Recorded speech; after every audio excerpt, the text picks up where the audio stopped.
Racism can exist without malice, without individual intent, and without a villain. It operates on 4 different levels: internalized, interpersonal, institutional, and structural.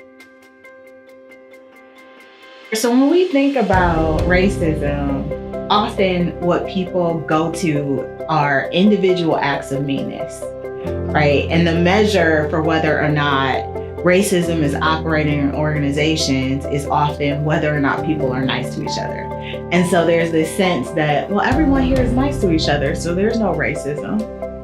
And we have to dig a little bit deeper. Internalized racism lives within us, right? It is the way in which we internalize beliefs about ourselves and about other people, about groups that we're a part of and about groups that others belong to. So if what we're internalizing is superiority, then we see ourselves as better than other groups of people.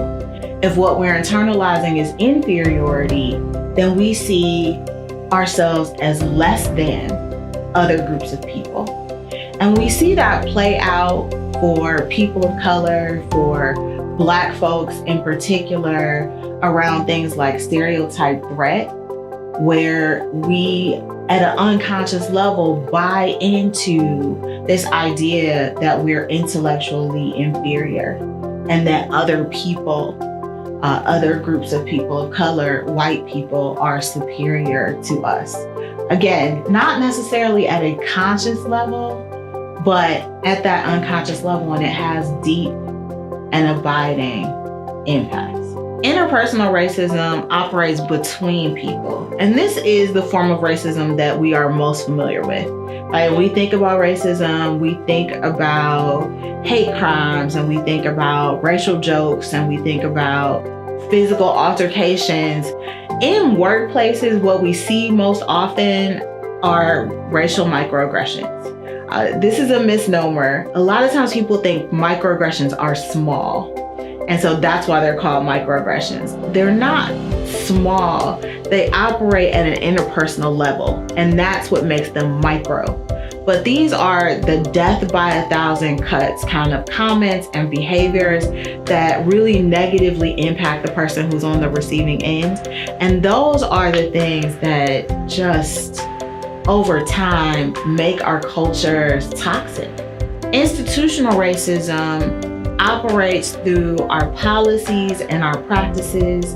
And, this is a moment where lots of organizations are looking at their policies and they're saying, have we written our policies in a way that doesn't consider the needs of the people who work here or of the people that we want to work here? And that is extremely important. But the other thing we have to look at is, what does the data tell us?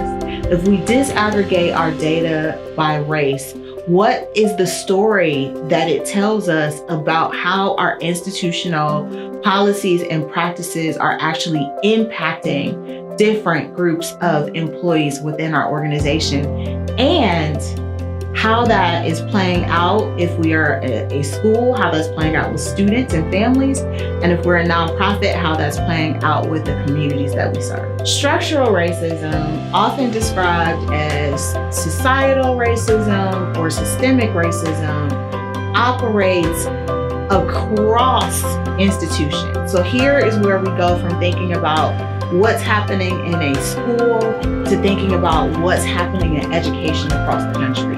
We go from thinking about what's happening in a hospital to thinking about what's happening in healthcare across the country. And here we continue to see, we can be looking at the Midwest, we can be looking at the West Coast, we can be looking at the South, and we see the same patterns operating for people of color, right? We see this in infant mortality as it relates to healthcare.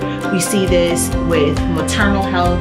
We also see this with the school to prison pipeline operating in our educational systems. And so this is where our history and our culture and all of those things converge to continue to produce these inequitable outcomes. The way that we use the 4 levels framework for us and for our clients is to really think about at what level do we want to intervene.